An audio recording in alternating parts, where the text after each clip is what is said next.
Bonjour, bonsoir tout le monde et bienvenue dans cet épisode spécial de l'ES Made in France. L'Eurovision 2023 vient de se conclure. Lauryn, avec la chanson Tattoo qui représentait la Suède, vient de remporter du coup sa deuxième victoire après Euphoria en 2012. La France, quant à elle, termine 16e. Donc on est là pour en parler avec Adil. Bonsoir Adil. Bonsoir, et Lauryn surcotée. Bonsoir Gwen. Bonsoir. Et bonsoir Alexandre. Mais bonsoir à toi. Dans cette émission spéciale, nous allons d'abord commencer par parler des demi-finales.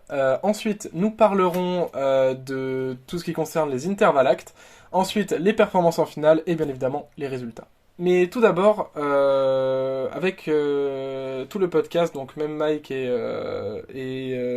Alejandro qui ne peuvent pas être là ce soir, nous voudrions rendre hommage aux habitants de la ville de Ternopil, en Ukraine, qui a été bombardée le soir de l'Eurovision. Il faut savoir que c'est la ville d'origine du duo Tvorchi qui représente l'Ukraine.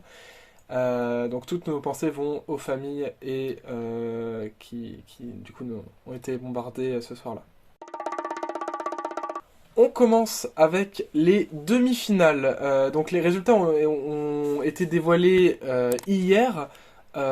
Pour vous en faire un bref résumé, pour la demi-finale 1, c'est la Finlande qui remporte les votes, le télévote, effectivement. Et la Lettonie est la 11e place, Malte termine dernier.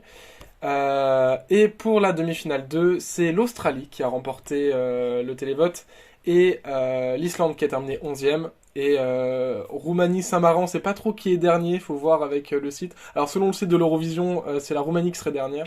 Selon d'autres sources, c'est la Saint-Marin, enfin bref, c'est très compliqué. Qui du coup c'est un 0 point pour les deux. On commence du coup avec Adil, qu'as-tu pensé des demi-finales? Eh ben, on voit vraiment que les demi-finales étaient très déséquilibrées parce que pas mal de favoris se sont retrouvés dans la première demi-finale. Hein.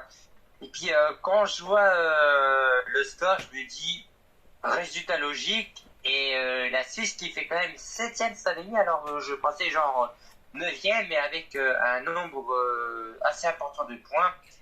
Par contre, je suis choqué que c'était la Lettonie qui était 11e. Hein. Parce que je pensais vraiment que c'était les Pays-Bas.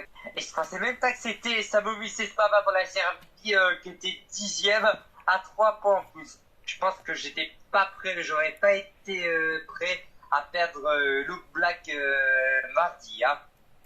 Et quand même, la Croatie 8e avec 516 points par rapport au lycée qui a 37 et GG les gars. Hein. Par contre, RIP l'Irlande, les Pays-Bas, l'Azerbaïdjan et Malte. Quant à la DF2, logique, à part peut-être Pologne et Lituanie trop haute, parce que je pensais vraiment que c'était les qualifiés les plus borderline. L'Estonie, c'était attendu que c'était la 10e, mais 30 points d'écart, quoi. Qui était l'Islande, et finalement, la Géorgie qui commence peut-être à avoir le bout du tunnel comme la Lettonie, parce que ça fait quand même 6 ans qu'on les a plus revus en finale. Hein. J'espère vraiment qu'ils vont pas se décourager parce que avec le 0 point de la Roumanie et de Saint-Marin, il y a fort à parier qu'ils vont peut-être se dire allez ciao, on sera pas là l'année prochaine parce que marre de se faire cambrioler à chaque fois. Honnêtement, je crois qu'il y avait déjà des rumeurs comme quoi la TVR voulait s'en aller, mais je pense que là ça va se confirmer. Hein. Clairement, le 0 point va confirmer. En plus, ils étaient totalement désintéressés avec le pauvre Théodore André. Là, je pense que la TVR ça va partir sur un retrait, très honnêtement. Et quand même, force à lui. Hein. Gwen? Voilà. Concernant le résultat des demi-finales, sur la première demi-finale, je suis assez satisfait, sauf la Croatie qui n'était pas mon plaisir coupable, hein, on va dire. Ah, ça on a compris. Bien sûr. Après, c'est vrai que la Lettonie, qui s'est fightée pour la 10e place avec la Serbie, je suis assez surpris, je pensais pas. Et puis, je suis assez déçu de la dernière place de Malte. Je pense qu'il méritait largement mieux que ça quand même. Ensuite, sur la deuxième demi-finale, bon, bah, j'aurais pas voulu que l'Australie et la Belgique se qualifient, mais bon, malheureusement, ça a été le cas. Le Danemark, je suis pas étonné qu'il se soit vautré totalement et bien sûr, il y a que l'Islande qui l'a aidé. La Roumanie, Saint-Marin, bah, ça ne m'étonne pas leur 0. Tant pis, bah, déjà, tant pis pour la Roumanie, ils ont pas choisi la bonne chanson, je l'avais dit, mais bon, ils assumeront leur connerie, bien sûr. La Grèce qui a eu 12 points de chiffres, bien sûr, mais il y a eu que ça, quoi, presque, si j'ai envie de dire. La Géorgie, bon, elle était quand même assez loin de la qualification, mais ça a été une déception parce que je m'attendais à ce que se qualifie, puis au final, ça n'était pas le cas. Et c'est dommage, mais je me dis peut-être qu'ils sont sur le bon chemin et que peut-être que l'année prochaine, ça va réussir. Et puis sinon, bon, le reste, tout est bon pour moi. Oh, mais on peut en parler de ça, la pauvre Hirou, qu'on a vu en Green Room à... Après la demi-finale, c'est vrai que c'est un peu... Et à pleurer, du coup, ouais. beaucoup de gens se sont dit, putain, s'ils avaient gardé le système de les mettre tous sur scène devant les centaines de milliers de personnes, ça aurait été horrible. Alexandre Déjà, donc les demi-finales. Hein. Ouais. Déjà, j'aimerais commencer par dire, de manière générale, mais que les résultats de cette Eurovision étaient absolument à chier, voilà, je vais le dire. À part quelques petites exceptions, on va en parler bien sûr. Mais voilà, et ça compte aussi pour les demi-finales. Ouais. Dans quel monde Malte finit dernier, sérieusement? Genre vraiment. Je suis pas surpris en vrai. C'est clair. C'est la seule raison pour moi. Pour moi, la seule cause, c'est l'ordre de passage qui clairement ne favorisait pas du tout la chanson. Oui. Et vu que c'était une demi-finale très puissante vocalement, enfin et musicalement, ça a sans doute pas dû être. Mais enfin, je suis désolé, mais c'était horrible à voir. Tu voulais dire quelque chose, pardon? Oui, je disais que je comprenais que Malte est terminé dernier, donc effectivement, il y a l'ordre de passage qui a beaucoup joué. Mais aussi, je pense, honnêtement, la chanson, par rapport à la dureté de cette demi-finale, je pense qu'elle n'était pas vraiment au niveau des autres. Mais après, ça reste mon avis. Ouais. Ah, moi, je suis vraiment pas d'accord. Même si j'aime la chanson, hein, mais je trouve que c'est pas au niveau. Tous ceux que, enfin, moi personnellement, j'ai regardé la demi-finale avec ma famille et ils ont tous kiffé Malte, donc je comprends pas. Bah écoute, moi j'ai regardé la demi-finale avec ma mère, elle a kiffé l'Azerbaïdjan, bon. Bah ils ont bien, ma famille aussi a bien aimé l'Azerbaïdjan en plus, donc je sais pas. Mais bref, ça pour dire que voilà, la Lettonie qui manque la qualification à rien aussi, ça c'était frustrant, mais bon, c'est le jeu, hein, j'ai envie de dire ça, je sais pas trop commenter dessus. Et sinon, bon, la Croatie, bon, voilà, ça fait 7ème, bon, c'est pas, c'est comme je m'attendais un peu, hein, ça passe sur un malentendu grâce quand même à leur pouvoir de loufoquerie, je sais même pas si ça existe comme mot, mais voilà. Alors excentricité. Globalement, ouais. Et la deuxième demi-finale, bah pour le coup, je trouve que ces résultats font déjà quand même beaucoup plus sens. Je suis extrêmement heureux pour l'Australie, vous imaginez pas. Totalement mérité cette victoire, bien sûr. D'ailleurs, petit fun fact, mais dans les deux demi-finales, c'est le groupe, enfin la performance, l'artiste qui a chanté en dernier, qui a obtenu et copié de la première place. Dans les deux cas, pour la Finlande et pour l'Australie. En plus, c'est deux chansons dans un peu... non, pas dans le même genre, pas dans le même genre musical, ce serait faux de dire ça, mais genre un peu dans la même veine, on va dire. Donc voilà. Et c'est magnifique. C'est magnifique. Voir les deux 0 points, enfin les deux nuls points pour la Roumanie et Saint-Marin m'a fait extrêmement rire. Mais un peu de peine quand même pour effectivement la Roumanie, comme je le disais, qui maintenant, honnêtement, je serais surpris s'il restait. Enfin, c'est dommage en plus parce que on en parlera d'ailleurs. Je sais pas quand est-ce qu'on aura l'occasion d'en parler, peut-être dans un prochain épisode. Mais avec le Luxembourg qui revient l'an prochain, déjà ça augmente le nombre de pays de 37 à 38 normalement. Mais si on a encore un pays par-ci par-là qui se retire, au final on n'avance pas quoi. C'est dommage, mais bon, à voir en temps et en heure. Et j'ai fini. Et on espère que l'Australie sera reconduite aussi pour son contrat. Mais je pense que honnêtement, je me fais pas de soucis pour eux. Oui, l'Australie, honnêtement, en plus, ils ont eu un bon résultat cette année. Je crois qu'ils ont fait 9ème, je crois, ou 8ème, je sais plus. Un truc comme ça. 9ème, hein. Mais voilà, 9ème. Il a dit encore une fois non. Mais il y a un petit progrès parce qu'ils ont moins 2 chiffres au télévoting. Hein. Ils ont eu une vingtaine. Ouais. Ouais, mais bon, c'est quand même un peu une... D'ailleurs, on pourra en parler ça quand on parlera des résultats en fin d'émission, comme quoi les télévotes ont été quand même très différents entre les demi-finales et la finale. Je vais parler personnellement du coup déjà la demi-finale 1. Vous le savez, donc je suis un grand fan de Aya, cette chanson de Sudden Light, donc ça m'a fait... En vrai, j'étais à la fois content qu'ils soient 11e, donc la meilleure place possible pour eux, et à la fois ça me faisait mal de me dire qu'à 3 points près, ils sont pas passés en finale. Fait intéressant d'ailleurs, ils ont récolté quand même 8 points de la part du reste du monde. Oui. Donc Oui, j'ai vu. ça fait très plaisir. Et ouais, non, quand même, et surpris que ce soit Samomis Espava qui soit juste au-dessus. Mais bon, après, Samomis Espava, c'est le genre de chanson, ça passe ou ça casse. Et c'est passé juste, disons. Sinon, je m'attendais que ce soit quand même l'Irlande que ce dernier, hein, pas Malte. J'attendais que ce soit l'Irlande, mais effectivement, du coup, ça a été assez violent, mais pas aussi violent que du coup que la 2, où oui, effectivement, on a 2-0 points. Et je trouve que ces 2-0 points qui sont, disons, compréhensibles, mais pas justifiés pour moi, tu vois. Genre, alors déjà, je tenais à dire que la performance de Théodore Andrei, je m'attendais à quelque chose d'horrible. Et honnêtement, j'ai été agréablement surpris, peut-être parce que j'avais mes espérances qui étaient bien basses, mais j'ai été très agréablement surpris. Je trouvais que la partie acoustique marchait bien et s'enchaînait bien avec le côté plus rock.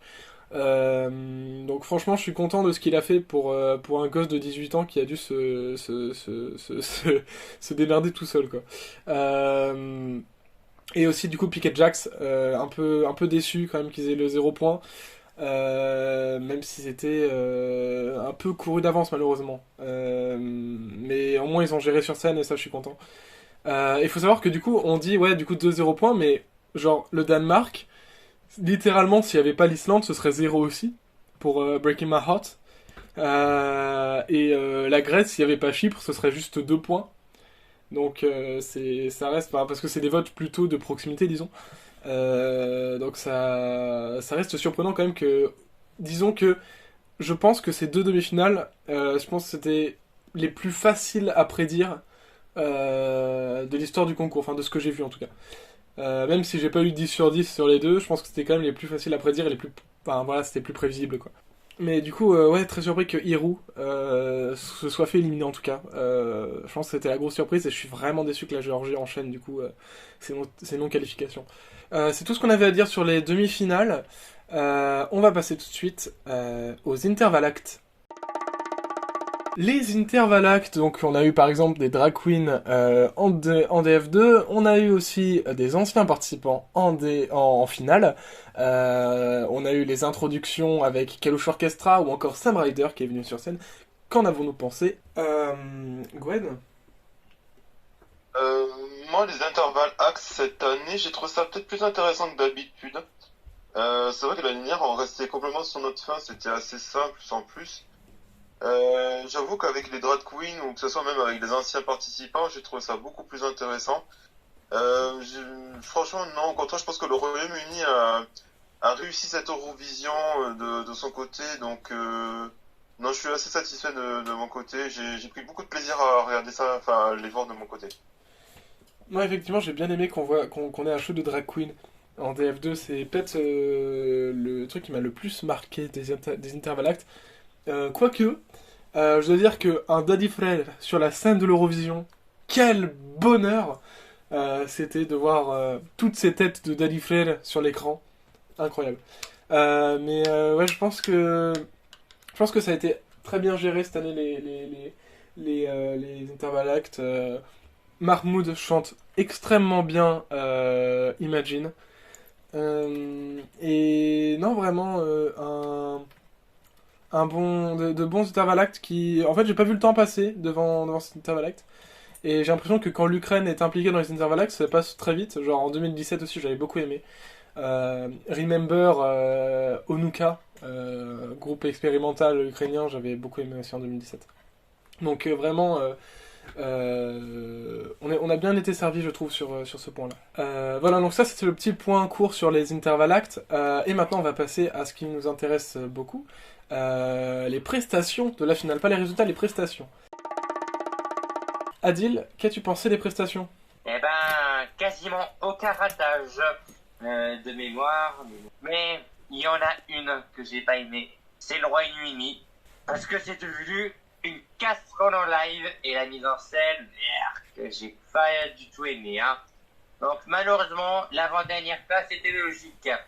Et avant de parler du résultat de Lazara, je me disais, c'était propre, c'était quali, mais avec le recul, il y avait beaucoup mieux de mémorables, genre la Finlande et la Suède. Hein. Et l'Italie d'ailleurs. Hein. Mm. Donc tant pis. Hein. Donc bonne finale, mais certains ont fait un peu pchit. Gwen? Je suis assez d'accord avec Adil. Je veux dire, l'ensemble est assez correct à chacun. Il n'y a pas trop eu de fausseté. Sauf le Royaume-Uni qui a complètement foiré son live de A à Z, si j'ai envie de dire. C'est vraiment dommage parce que je pense qu'ils avaient une carte pour essayer d'attraper le top 10, sauf que ça n'a pas été le cas. Sinon, en général, vraiment, j'ai passé une agréable soirée, vraiment, c'était assez top. Alexandre? Franchement, cette année c'était très bien produit, c'était très bien fait, tout le monde a eu une performance de qualité. Malheureusement tout le monde n'a pas chanté aussi bien, comme Gwen vient de le dire d'ailleurs, mais et ouais, franchement très bon. Toutes les mises en scène étaient, je dirais, au moins un minimum travaillées, et il y a eu de l'effort, ce qui des fois se fait rare, ce concours. Et donc ouais, très content. Juste dommage, effectivement, on a eu effectivement une Mameleur qui était quand même un petit peu plate, et que le concept de staging qui était super beau, avec tout cet univers pastel pop, enfin pop art, tout ça, c'était très bien imaginé, et ça fait quand même un peu british, j'avoue, mais ça vocalement c'était faible, on va dire, et du coup ça n'a pas aidé du tout. C'est dommage là-dessus, mais sinon ouais, très beau. On en a vu de toutes les couleurs, hein, littéralement, et pas que dans Cha Cha Cha, hein, d'ailleurs. Je parle d'un certain moment à la fin de la chanson, mais vraiment dans toutes les prestations, on en a vraiment vu de toutes les couleurs, vraiment. Donc c'était très bien. À titre perso, du coup, je vais citer les performances qui m'ont vraiment... Enfin, déjà, je tiens à dire que niveau performance, tout ce qui est niveau mise en scène et tout, cette année était, je trouve, honnêtement du niveau de 2021. Oui, clairement. C'était extrêmement qualitatif. Toutes les délégations ont su être inventifs, ont su, à des exceptions près bien sûr, mais ont su être inventifs et nous donner des lives vraiment très cool. Maintenant, les performances qui m'ont bien marqué. Évidemment, Samomier Sespava m'a marqué, mais bon, c'était la même performance à peu près qu'au j'allais dire Bolivia, non. Je sais plus comment elle s'appelle, la sélection serbe. Je tiens à dire que le staging de la France était franchement plutôt quali, simple, basique, mais très quali. EA, une œuvre d'art, clairement. Certes, c'était aussi un peu la même chose qu'au Binit Dorm, à quelques détails près, mais magnifique, une œuvre d'art vraiment. Et surtout, alors moi, ce qui m'emporte le plus dans son staging à Blanca Paloma, c'est ces couleurs rouges et noires qui apparaissent au bon moment sur l'écran et qui font un petit peu un effet hypnotique. J'ai beaucoup aimé. Bien sûr, Laurine, même si c'était, je trouve, clairement moins bien comme staging qu'au Melody Festival N, même si on ne pouvait pas faire la même chose, bien sûr. Je trouve que c'était quand même quali. Énorme surprise que Douillet. J'ai trouvé ça très bon. Malgré que ce soit assez simple, hein, j'ai trouvé ça franchement plutôt très quali pour l'Albanie et assez quali pour que je le relève ici. La Finlande, c'était gigantesque et je pense qu'il aurait dû gagner. C'était genre, putain, je les ai criés les cha-cha-cha alors que j'étais seul. Vraiment, il a quelque chose, Kariya, il a une présence sur scène qui emporte le public et je trouve ça incroyable. My Sister's Crown, pas déçu, j'ai eu très peur au début pour leur staging, mais vraiment pas déçu. Surtout le moment où ça s'emporte vers la fin. L'Australie, c'était gigantesque. La Belgique, c'était fou. Faut dire le staging de Because of You, la première fois qu'on voit du voguing sur scène. Merci Gustave. Ce gars est attachant. Gustave est quelqu'un de très attachant et on parlera bien sûr des résultats après, mais 7ème place amplement méritée. On peut parler aussi du staging de l'Allemagne. Simple aussi, certes, mais toujours une présence sur scène, Lord of the Lost. Super cool, même si je vous expliquerai après pourquoi je suis à la fois surpris et à la fois pas tant que l'Allemagne ait un score de ce style. Ma match, Dieu merci que ça a été en finale et que l'Europe entière a pu voir ça, parce que putain ça valait le coup. Je regrette absolument pas d'avoir voté pour eux en demi-finale, même si la France n'a pas donné de points du coup à la Croatie. Je trouve que c'est magique et que c'est une performance totalement à la fois ça a l'air d'être n'importe quoi, ça a l'air de partir dans tous les sens, mais c'est parfaitement maîtrisé et j'adore. Et voilà, donc à part du coup effectivement May Muller qui a pu peut-être avoir des faiblesses vocales, c'était globalement très bon hier soir. Et on va terminer cette émission en parlant des résultats. C'est très simple les résultats, donc tous les résultats en finale. Adil, qu'as-tu pensé des résultats qui ont fait un peu bien parler d'eux? Bon, on va commencer du premier au dernier. Bon, ouais, vous savez, je dis que Lorraine, c'est surcoté, ça n'allait pas gagner. Ça a gagné. Et puis quand tu vois que c'est le public qui voulait le cha-cha-cha, j'avais vraiment de quoi avoir le sub. Israël, Noah Kirel, voilà, rien plus à dire. Elle a fait vraiment le bon taf. Et Marc Comenegoni, quasiment constant jury et télévoting. On peut dire que la classe à l'italienne paye toujours. Si la mise en scène suit enfin. Alessandra, pas vraiment compris le flop au jury, mais vu que la chanson était un tube et que ça se vendait bien dans les pistes candidates, c'était fort logique. Ukraine, bon après c'est la guerre, mais c'est moins violent par rapport à l'année dernière. Mais est-ce qu'en fait, on se dit que le visuel a quand même élevé la chanson de Dvorak? Eh ben j'ai envie de dire oui. Gustave le mec qui m'a choqué. En tant que résultat théorique, je comprends, mais en tant que jury, pas vraiment. Hein. Je pensais que ça allait faire genre 10-13e, mais bon, content pour lui, je veux dire, l'état. Ouais, et Cheryl, c'était sur le côté. Alika, trop haute. Merci le public d'avoir réglé le problème. Par contre, je suis pas vraiment d'accord pour le score de théorique de Promise. Et bon, c'est l'autre passage. L'Autriche, dommage pour le public, non, c'est la faute à l'autre passage.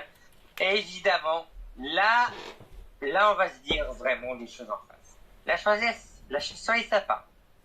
La mise en scène aussi, mais on a trop survendu le personnage et la chanson qui avait rien de fouillichon. Et voilà, on l'a payé, et c'est aussi à cause de leur passage, parce que le télévoting, ils étaient en mode, oui, mais non. Donc on peut avoir le seum, mais quand même, on a fait mieux que l'an dernier, donc mission accomplie. Blanca, pourquoi dernier du public? Pourquoi? Ok que c'est pas facile d'accès, mais bon, il y avait tellement pire, genre le Royaume-Uni, hein. Des côtés pour Blanca Paloma qui méritait pas du tout ça. Gwen? Bon, la victoire de la Suède, oui, effectivement, ça ce n'est pas étonnant. La seconde place de la Finlande, c'est ce que j'avais parié aussi. Oui, effectivement, bon, la Finlande a remporté le public, mais bon, je pense qu'il faut respecter les jurys qui ont, voilà, qui ont dévoilé le tapis rouge pour Lorraine. Bon, Israël assez surpris de la troisième place, même si j'aime beaucoup, je pensais qu'elle finirait un petit peu plus bas. Italie, quatrième, je le vois un petit peu trop haut. La Norvège, elle avait raté son jury show, donc ce qui explique qu'elle se soit un petit peu gamellée et qu'elle s'en est bien sortie grâce au télévote, justement. L'Ukraine, 6ème, je trouve ça trop haut, personnellement. Je pense que je l'aurais vu beaucoup plus bas. Pareil pour la Belgique, je pense qu'il s'en est pas si mal tiré grâce au jury, parce que bon, le télévote, il a quand même eu moins de points. L'Estonie, assez agréablement survécu qu'elle soit 8ème, je pense que c'est bien payé quand même. L'Australie 9ème, pour moi, c'est beaucoup trop haut, je pense que les jurys ont surcoté cette chanson. La République tchèque, assez agréablement surpris qu'elle soit bien 10ème, donc ça passe. La Lituanie, même Lituanie et Chypre, je suis assez heureux de leur position, même je pensais qu'ils allaient finir plus bas, mais ça passe. La Croatie aurait dû terminer plus bas, je pense que les jurys ont bien pensé de les mettre 25ème. Enfin, finir dans le top 10 du public, personnellement, enfin, c'est vraiment, voilà, pas terrible du tout. L'Arménie, je l'aurais voulu un petit peu plus haut, parce que 14ème, ça fait un petit peu bas quand même.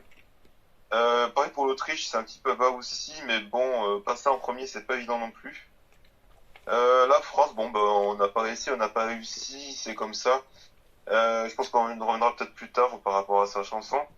Blanca Paloma, bon, elle a fait un bon live, mais bon, je trouve que sa chanson est peut-être un peu trop hispano-hispanique. Je pense qu'à mon avis que vu que l'Espagne déjà n'a pas non plus d'aide au télévote, je pense que c'est pour ça que ça a dû complètement flopper. Ensuite, bon, la Moldavie, bon, il a quand même fini 96 points, il a quand même fini top 10 du télévote, donc pourquoi pas. La Pologne, oui, qui s'en est pas mal tiré contre la Moldavie, si j'ai envie de dire. La Suisse, peut-être un petit peu trop bas, je pense que les jurys peut-être auraient pu le classer plus haut, même le public aussi. La Slovénie, trop bas aussi, 78 points, je pense qu'ils auraient pu avoir beaucoup plus aussi. L'Albanie, malgré qu'ils finissent 10ème du télévote, ils n'ont pas trop été aidés par les jurys, c'est un petit peu dommage. Le Portugal, trop bas aussi, fait 23ème. Le Portugal, je trouve ça un peu honteux. Je pense que le Portugal aurait dû même être beaucoup plus aidé par le public que prévu, parce que 16 points, c'est pas beaucoup. La Serbie, trop bas aussi, je pense qu'il aurait mérité pas mal de points aussi. Le Royaume-Uni, bon, comme on l'a dit, de toute façon, elle s'est gaufrée en live sur scène, et je pense qu'elle aurait pu avoir même moins de points que les 24 qu'elle a eu. Et l'Allemagne, j'avais peut-être pressenti sa dernière place. Alexandre? Bah, niveau résultat, comme je l'ai dit au début de cet épisode, autant ce show cette année, niveau production, niveau chanson, c'était absolument divin et magnifique. Autant résultat, c'est une catastrophe, hein, on va pas se mentir. J'ai parlé de Malte et tout au début, avec notamment pendant les demi-finales, mais on va se concentrer un peu plus sur la finale. On va commencer par le positif. La Finlande qui fait son meilleur résultat depuis l'ordi, et même son meilleur résultat non gagnant ever. C'est absolument magnifique. Avec une chanson en finnois, je tiens à préciser. C'était jamais arrivé avant, durant l'époque où tout le monde devait chanter dans sa langue nationale. Donc encore meilleur, j'ai envie de dire. La Belgique qui finit 7ème, je suis absolument aux anges. C'est totalement mérité. Je sais que j'ai dit beaucoup de mal de cette chanson au début. Je sais pas ce qui m'a pris. Genre vraiment, je sais pas ce que j'avais dans la tête à ce moment-là. Je sais pas. Enfin bref, c'est du passé. Mais bref, absolument mérité. Surtout qu'en plus, il a pas utilisé de chœur préenregistré. Vraiment, il y avait vraiment ses chanteurs, ses chanteuses avec lui sur scène. C'était vraiment un très bon moment de télé et de musique aussi. Et voilà, et aussi Vesna qui fait top 10, ça fait très plaisir aussi. Maintenant on va parler du négatif. Déjà j'aimerais dire, alors en excluant, bon certes la Suède qui selon moi quand même n'a pas démérité, on va dire, et on va dire la Norvège et la Finlande, qu'est-ce que c'est que ce top 5, sérieusement? Genre déjà, bon à la limite Israël je peux voir d'où ça vient, mais sérieusement, qui vote pour l'Italie? Franchement, qui a voté pour l'Italie? Je vous le demande. Je veux dire, il y a rien d'intéressant dans cette chanson. Il y a rien de réinventé, il y a rien d'original, contrairement à ce que les journalistes qui lui ont attribué le prix Marc Besançon ont Marcel. pu faire comprendre. J'ai dit Marc, oui, Marcel, pardon. Il me semblait que j'ai dit Marcel. Ou alors j'ai dit trop vite. Mais ouais, enfin. Il n'y a rien rien d'original, je suis désolé. Personnellement, c'est la seule performance où que j'ai à peine regardé. Genre, je l'ai écouté, bien sûr. La chanson est pas mauvaise en soi, mais j'ai à peine regardé mon écran. Donc, non, non, non, non, quoi. Genre, je suis désolé. S'il y avait des chansons qui auraient dû, des chansons de l'Italie qui auraient dû faire un résultat comme ça, ou même plus, c'est genre Occidentalis Karma, par exemple, qui, elle, pour le coup, a flop. Et ça, je comprendrai jamais. Donc non, je suis désolé, mais pour moi, c'est pas possible, quoi. Qu'est-ce qu'il y a d'autre? L'Allemagne. L'Allemagne. Non, mais...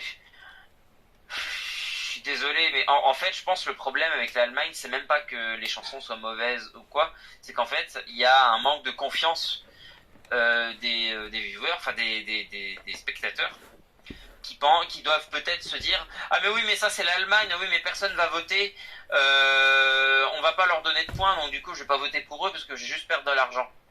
Et pour moi c'est Je pense vraiment qu'il y a un raisonnement comme ça. Parce que moi je suis désolé mais moi je vois pas, enfin si ça avait été un autre pays je pense honnêtement pas que ça aurait fait 0 point, enfin pas 0 point mais on se comprend, que ça aurait fini dans le tout bas du classement. Non, c'est vraiment, c'est pas possible, quoi. Et ouais, donc j'avais de l'espoir cette année pour qu'un pays du Big Five ne termine pas enfin, ne finisse pas dernier. Bah, raté. Encore une fois, les deux derniers, c'est le Big Five, toujours et encore. Ça fait, maintenant, Mais cette année, c'est une tradition qui se complète depuis 2014, hein, j'ai envie de dire, que nous avons commencé d'ailleurs, avec Twin Twin. Mais cette année, c'est surprenant quand même, que ce soit le Big Five, pour une Ouais, fois. ouais. D'habitude, vraiment... les années, c'est pas surprenant, mais là, c'est surprenant quand même que les deux soient... Enfin, on attendait des meilleurs résultats de leur part, quoi. Ouais, et surtout qu'en plus, quand j'y pense, un autre truc sur lequel je devrais revenir, c'est que quand on demandait aux gens avant l'Eurovision, on leur demandait, selon toi, quel est le pays du Big Five qui va faire le meilleur résultat? Globalement, il y avait deux réponses. Soit l'Espagne, en grande majorité, je pense, soit la France, qui quand même commençait à intéresser, à grappiller de l'intérêt. Et il y a même des gens qui pensaient, et franchement, je peux totalement comprendre, qui pensaient ouais mais l'Allemagne en vrai cette année il y a un truc, peut-être que ça peut faire un gros score au télévote. Voilà, ou alors il y a des gens qui pensaient aussi que le Royaume-Uni ferait un... Enfin bref, mais de mémoire je ne me souviens pas une seule fois avoir vu quiconque dire que l'Italie ferait le meilleur score. Ouais. Et pourtant c'est encore eux. En fait ce qui m'énerve c'est que l'Eurovision, soit on a franchement de belles surprises avec un vote qui est assez serré et tout ça, et un très beau gagnant au final, soit c'est totalement prédictible, je sais jamais c'est quoi le mot en français, predictable, prévisible, voilà, exactement, merci, soit c'est totalement prévisible, comme cette fois encore, enfin prévisible dans le sens où, pas forcément on s'y attendait, mais dans le sens où, ah mais oui mais c'est vrai que eux ils existent, c'est vrai que eux ils font tout le temps un bon score, bon bah ils vont en faire un encore une fois. Franchement ça m'énerve, c'est ce genre de trucs qui honnêtement me font détester l'Eurovision à certains moments, alors que pourtant j'adore ça, et c'est fou quoi, on devrait pas avoir à sentir de la frustration comme ça, surtout pour un concours de chant qui est censé être un jeu quoi. L'Eurovision c'est un jeu à la base, c'est pas une torture, c'est pas un truc pour compléter notre envie de se remplir de toxicité ou quoi, c'est pas un endroit pour ça. Donc et pourtant tous les ans on voit bien que les gens là on voyait bien les fanbase de Caria et de Lauryn qui se battaient entre eux et tout ça, bon voilà quoi. Donc ouais c'est quand même assez frustrant, et voilà quoi, ces résultats n'aident absolument pas, et puis c'est vrai qu'effectivement on aura peut-être l'occasion, je sais pas, d'en parler, je sais pas si ça intéresse quelqu'un de commenter sur ça, mais j'ai vu déjà des gens dire sur Twitter que beaucoup de gens considèrent que Lauryn a volé la victoire de Caria. Non, ça c'est faux par contre. Moi je suis d'accord en vrai, je suis totalement d'accord que la chanson en elle-même mérite de gagner, mais déjà pour moi de base en fait je suis désolé, j'adore Lauryn, mais pour moi, elle aurait pas dû chanter cette chanson. Je pense honnêtement, ils auraient dû la donner à quelqu'un d'autre. Euh, voilà, parce que Lauryn, clairement, n'avait pas besoin de gagner une deuxième fois. Clairement pas. Donc je pense que un autre artiste aurait dû l'avoir cette chanson. Mais bref, c'est un autre sujet. Bah après, est-ce Mais qu'avec un ouais, autre artiste ça aurait donné la même chose? Je pense pas en vrai. mais voilà, et puis il y a ce problème avec les jurys, mais là encore une fois c'est un problème beaucoup plus méta, et dans ce cas-là il faut il faut repenser totalement le système de points et de vote. Mais ça, on va pas faire ça maintenant. Donc voilà. Mais ouais, globalement, assez déçu de. Alors, il y a quand même, comme j'ai dit, quelques points positifs, mais globalement, vraiment déçu que bah, la fin soit ait été prévisible. Voilà quoi, c'est dommage. Euh, je vais faire assez court sur les résultats finalement. Tout d'abord par dire que, alors à mon sens du coup c'était Caria qui devait gagner, même si je suis pas déçu quand même que Lauryn ait gagné. Je reconnais que sa chanson est efficace, le staging l'est tout autant. Lauryn a une magnifique voix, Lauryn est une super personne. Donc je regrette pas que Tattoo ait remporté cette Eurovision. Même si je pense qu'au fond de moi, je pense que c'est Cha-Cha-Cha qui aurait dû quand même, enfin Caria qui aurait dû repartir avec la victoire. Euh, Sinon, sur le reste du top 5, je ne comprends absolument pas comment Israël et Italie se sont retrouvés là. Je suis totalement. Oui? Pour moi, Israël, pour moi, c'est l'ordre de passage qui a énormément poussé la chanson, et qui s'est fait qu'elle s'est bien démarquée du reste. Et que le fait que ce soit littéralement une copie pop de ce qui se fait de pire, j'ai envie de dire, ou de mieux, pour moi c'est de pire. Et l'Italie, par contre, je n'ai aucune explication. Vraiment, l'Italie, c'est extrêmement rare. Généralement, en fait, dans les classements à l'Eurovision, je me dis toujours, ah oui, bah cette chanson, elle a fini quatrième parce que bah c'était une bonne chanson et parce qu'il y avait un public à ce moment-là. Et puis c'est vrai que l'ordre de passage a aidé, machin. Mais l'Italie, ça ne me fait pas ça cette année. En fait, c'est la première fois, je crois, que je n'ai aucune explication pour pourquoi un pays a terminé aussi haut. Genre vraiment, je ne saurais pas te dire, Arthur. Ouais. Mais ouais, le fait est que oui, je ne sais pas dire non plus. Mais alors, Israël, oui, alors effectivement, l'ordre de passage a pu aider. Après, très honnêtement, mais là, ça va surtout se baser sur moi, mon ressenti personnel, mes goûts perso. Je trouve Unicorn, je trouve que c'est une chanson excusez-moi de la vulgarité, mais c'est mal branlé, quoi, je suis désolé. Unicorn, c'est une chanson qui, pour moi, n'était pas, peut-être top 15, mais n'était pas valable en top 5. Queen of Kings, après, ça reste quand même plutôt Après, logique. je pense que ce qui a aidé aussi, c'est peut-être qu'effectivement, malgré le fait que ça reste une chanson quand même pop, c'est vrai que c'est une chanson qui a essayé aussi de faire, de varier un peu les genres. On a un enfin on a un dance break. À chaque fois, je confonds break dance et dance break, c'est pas pareil du tout. Il y a un break de danse, il y a même de l'orchestration au tout début. Il y a un moment à la fin où ça s'intensifie et tout ça. Enfin, globalement, il y a beaucoup de choses et je pense que les gens se sont pas ennuyés devant cette chanson non plus. Et c'est ça qui aussi a dû l'aider. Donc, globalement, souvent, ce genre de chanson, maintenant, ça marche très bien à l'Eurovision. Hein. Bah, même Caria, enfin, Oh là, non, ne compare pas, s'il te il y plaît. a 10 ans, il y a 10 ans, ça aurait pas fait ce résultat-là parce que c'est extrêmement innovateur comme ce qu'a fait Caria avec sa chanson. Et c'est génial, c'est ça qui fait qu'on adore toute cette chanson. Mais attention, je t'ai entendu gueuler, mais je compare absolument pas les deux. Les deux chansons n'ont rien à voir. Non, Mais j'ai eu peur. j'essaie simplement de justifier les deux résultats qui, eux, pour le coup, je pense, ont peut-être un lien. Voilà. Mais voilà. Si. Tout simplement. Sinon, après, voilà, je suis très content pour Because of You de Gustave. Et effectivement, il s'en est pris plein la gueule, mais plein la gueule quand il a gagné sa finale nationale. Et même Oui. moi, j'ai un peu critiqué sa chanson. Et il y a une phrase dans sa chanson qui maintenant fait énormément sens. Après tout ça, après qu'il soit arrivé 7ème. Remember when they tried to break us? Well, look at us now. Ça fait Oui. tout sens. Pour ceux qui ont un peu anglais, souviens-toi quand ils ont essayé de nous casser, bah regarde-nous maintenant. Et c'est ça fait un sens incroyable.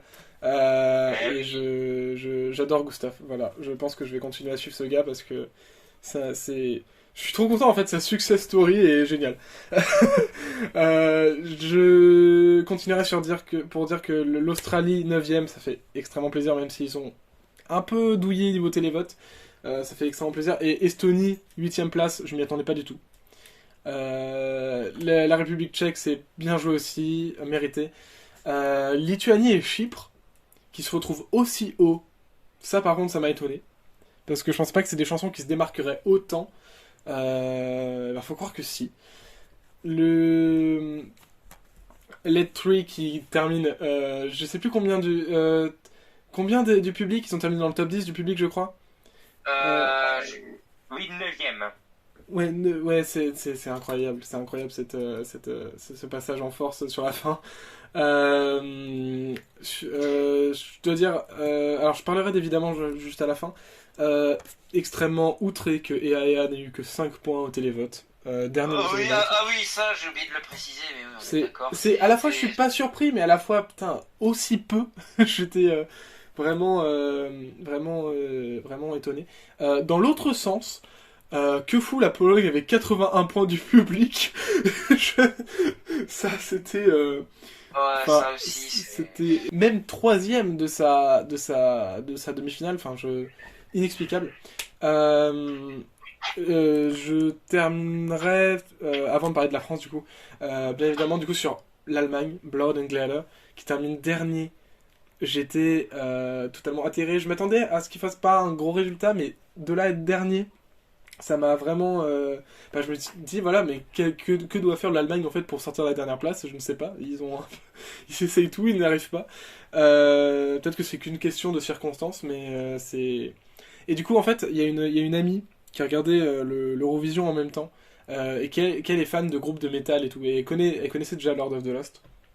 Et elle me disait que elle, ça l'étonnait pas qu'ils terminaient aussi bas, parce que Lord of the Lost, certes c'est un groupe de métal, ils font pas, leurs chansons sont pas mauvaises, leurs lives sont plutôt bons, mais où qu'ils soient, Lord of the Lost n'arrive pas à se démarquer. Et du coup pour elle, ça ne l'étonnait pas qu'ils arrivaient à la dernière place. Donc ça peut peut-être expliquer. Ouais, je suis pas du tout d'accord avec ton ami, mais ok, intéressant comme point de vue. Tu trouves qu'ils se sont plutôt démarqués, non? Bah, un peu quand même, oui. Mais après, peut-être, moi je me dis le côté un peu, parce que, en fait, à l'Eurovision, souvent le public, quand il va voter pour du métal, c'est parce qu'il a pas l'habitude forcément d'en entendre, et du coup, il y a l'effet what the fuck qui est joué, et du coup, vu que c'est très marquant le métal, bah, il y a plein de votes qui arrivent. Sauf que, cet effet what the fuck, ils se sont fait voler à la dernière minute par la Croatie, qui débarque. Du coup, je pense qu'il y a aussi un côté de cette fait voler la vedette du côté unique et qui défonce tout, tu vois. Aussi par la Finlande, hein, bien sûr. Et l'Australie, hein. Et l'Australie, peut-être un peu aussi, même si l'Australie, le côté métal était peut-être un peu moins marqué. Je pense que si on peut expliquer que tant de favoris se soient cassés la gueule, c'est que en fait, il y avait beaucoup de favoris cette année. Et finalement, cette année, ça prouve bien que était une des éditions les plus compétitives niveau musique, je pense. Niveau qualité de musique, et comparable à 2021 encore une fois. Et je pense que même si les résultats n'ont pas forcément été au rendez-vous, je pense que s'ils sont aussi débattus ces résultats, c'est parce que il y avait plein de favoris et tout le monde aimait en particulier une chanson, et du coup tout le monde ne s'est pas forcément retrouvé du coup dans les résultats finaux. Je sais pas si cette théorie est la bonne, mais c'est une théorie que j'essaie de travailler. Je crois qu'ainsi conclut ce débrief de l'Eurovision 2023. Merci Adil d'avoir été là. Merci. Est-ce que tu aurais un mot pour décrire cette Eurovision 2023 du coup, Adil?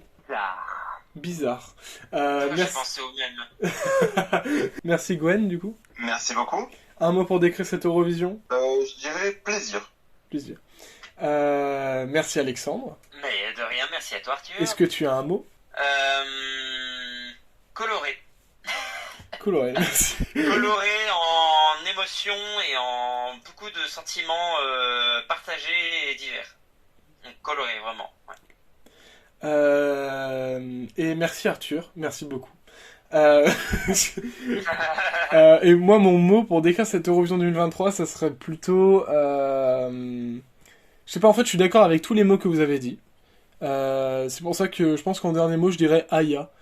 Voilà. Aïe, Aya, soldat Miyaga. Ouais. Ouais. En tout cas, merci à tous. Le podcast est disponible sur Spotify, sur Deezer, sur Apple Podcast, sur Samsung Podcast, sur Acast, sur Amazon Music et bien évidemment sur YouTube. On se redit à la semaine prochaine pour un épisode hebdomadaire où on parlera notamment des Marcel Besançon Awards, mais aussi du retour du Luxembourg qui a été annoncé à l'Eurovision 2024. Donc à la semaine prochaine et portez-vous bien, bye bye. Allez, à ciao, bonsoir. Et j'espère qu'on reviendra en force l'année prochaine. Salut à tous. et salut!